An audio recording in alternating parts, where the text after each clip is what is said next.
ওই বাসুকি সর্প হলেন ভীমের মাতামহের বিশেষ আত্মীয়। তিনি ভীমের পরিচয় পেয়ে তাকে পরম আদরে গ্রহণ করলেন এবং তাকে অমৃত পান করিয়ে অত্যন্ত তেজস্বী ও মহাবলশালী করে দিলেন। তার শারীরিক গঠনেরও প্রভূত উন্নতি হলো। তার পেশিবহুল দৈত্যাকৃতি চেহারা মনের ভীতির সঞ্চার করতে লাগলো। বাসুকি তাকে নিজের কাছে 8 দিন রেখে পাঠিয়ে দিলেন ভাইদের কাছে।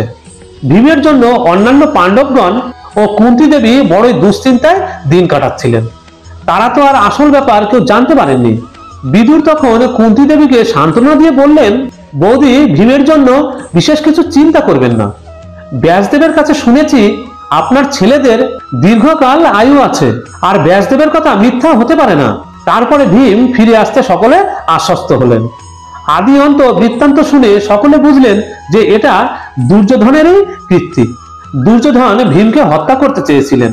এরপর থেকে পাণ্ডবগণ যথাসম্ভব কৌরবদের এড়িয়ে চলতে চেষ্টা করলেন। অবশ্য শিক্ষা দীক্ষা একসঙ্গেই চলতে লাগলো। কৃপাচার্যের পর কৌরব ও পাণ্ডবগণের অস্ত্রগুরু হন ভরদ্বাজ মুনির পুত্র দ্রোণ।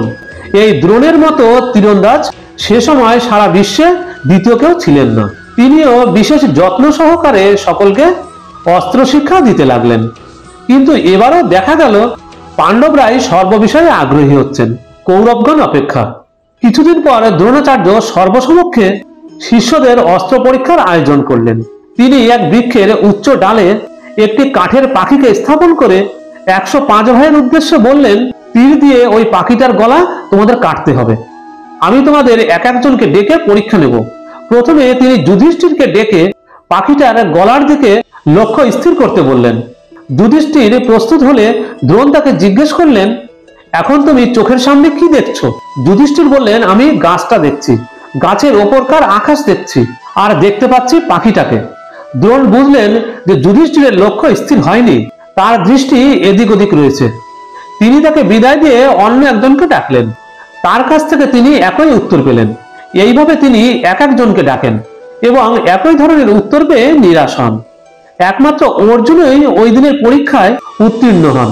দ্রোণ যখন অর্জুনকে জিজ্ঞাসা করলেন, তুমি এখন চোখের সামনে কি দেখছো? তখন অর্জুন বললেন, গুরুদেব, আমি কেবল পাখিটাই দেখতে পাচ্ছি।